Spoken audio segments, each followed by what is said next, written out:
What is up, guys? Welcome back to the 40K Cafe, and today Brother R has requested that we tell the story of the Venerable Ancient Rylanor. Real quick, I don't know what is up with the letters that are requesting so many really good requests. We got T, now we got R. Maybe eventually we can get the whole alphabet. Alright, I'm sorry, that was a bad joke. But with that being said, let's get into it. The Ancient and Venerable Rylanor the Unyielding was a loyalist dreadnought for the Emperor's children back when they were loyalists.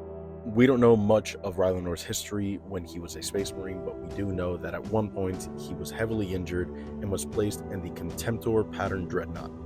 Additionally, after being input into a dreadnought, he was also placed on Fulgrim's honor guard.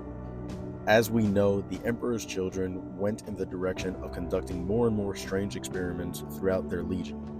Rylanor found it strange and was unsettled with the direction that the legion was taking. When it came time for the Ishtvan III atrocity, just as a quick reminder, this is where all the traitor legions would go on to purge all their loyalist space marines from their ranks. Rylanor was actually not initially selected to go to the surface of Ishtvan III. In other words, he would have remained with the legion. But feeling unsettled with the direction of the legion, he actually volunteered to swap places with another individual that was selected to go to the surface. This Astartes was none other than Captain Saul Tarvitz. This decision that Rylanor made would actually go on to save countless lives of loyalist Astartes and give them a fighting chance against the traitors that would betray them.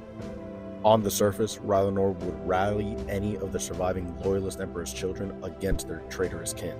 Although we know the loyalists on Ishtvan III would mostly perish and lose the battle, the Venerable Unyielding Ancient would go on to survive. For 10,000 standard Terran years, the Ancient would go on crossing the surface with nothing but hatred and seeking vengeance.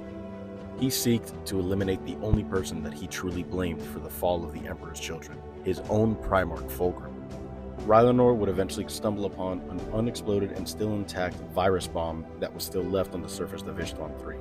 For years on end, Rylanor would guard this relic and wait, sending out a distress signal, hoping that his Primarch would find it and stumble upon him. Eventually, the now ascended Daemon Prince Fulgrim would find his own lost son. When Rylanor first gazed upon his former Primarch, he was disgusted with what he saw. The Primarch and Rylanor would exchange words. Fulgrim would go on to mock his lost son, taunting him that he would remain on such a dead world for countless millennia, and the state that Fulgrim would find Rylanor in. Rylanor would go on to rebuttal, stating that if millennia surely had passed, then he had millennia to plan his perfect weapon. Fulgrim would realize what Rylanor was guarding, and with lightning speed would rip out his child from his dreadnought sarcophagus. On the brink of death, Rylanor would hear his Primarch's words. Fulgrim would give his former child an offering to remake Rylanor into anything which he desired, to make him better than he ever was.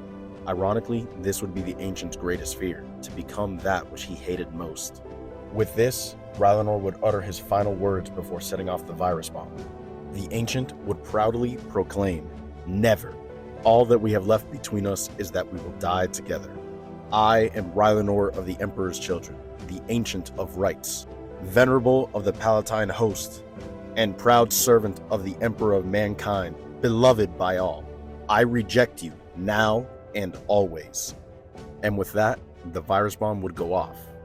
Rylanor, amongst other individuals that were there due to the circumstances, would lose their lives. Unfortunately, as incredible as it was, Rylanor's sacrifice was in vain, as the Daemon Ascended Primarch would go on and live.